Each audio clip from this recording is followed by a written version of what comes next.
I like Limbo. Do you like Limbo?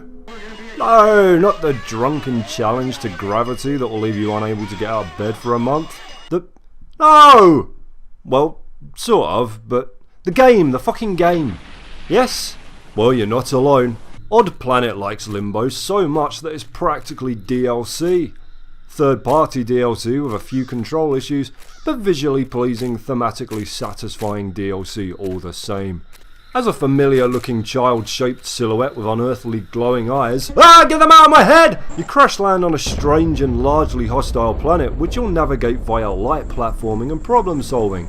Deadly thorn thickets, deep dark lakes and collapsing trees form the brunt of the environmental hazards out to turn you into prepubescent compost, but you'll also have to flee from the inhabitants of this cruel world that include hungry cavemen and spindly-legged spiders that fart you to death. Just go ahead and spray a big old cloud of shit mist into your eyes and throat. Is there a worse way to die? Choking on the pungent fecal fog of a giant spider? It's gonna lay its babies in you, you know. Take your revenge now! Stomp them into the soil of this cursed... Ah! There's also a tree with the face of a man who has seen terrible things that you can climb all over. He lures you in with his tempting tree nuts, but don't try and tug on him or he'll punch your guts out your ass. Who knows why? He can't eat you. Maybe he's got a symbiotic relationship with some sort of nightmare bird made of teeth. While it's got some slick visuals and well-paced gaming going for it, ODDPLANET's jumping and item collecting feel annoyingly sluggish. Virtually every puzzle in the game requires you to throw something at something else so that you can melt it or use it as a boat or whatever. But it's not always entirely obvious what you should be looking for. No bad thing by itself. I enjoy puzzles. I have attempted to solve and subsequently lost my temper with several.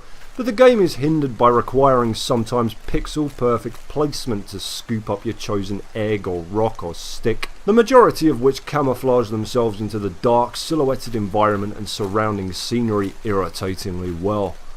ODDPLANET has spent a few years now growing out from its first episode, and it crosses the river onto Steam with chapters 2 and 3 in tow, making it roughly an hour long in its current state.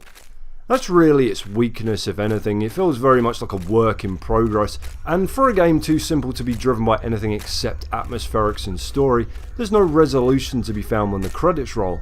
The titles it calls out as influences on its own store page, Limbo and Oddworld, had the distinct advantage of their own innovation at their time of release, but there's not enough going on in ODDPLANET to get it anywhere near either of those games' factors of immersion. Hard not to give it a recommendation based on its biggest flaw being that I wanted to play more of it, so it gets a passing mark from me, but beware, ODDPLANET is every bit as derivative as it almost guiltily admits.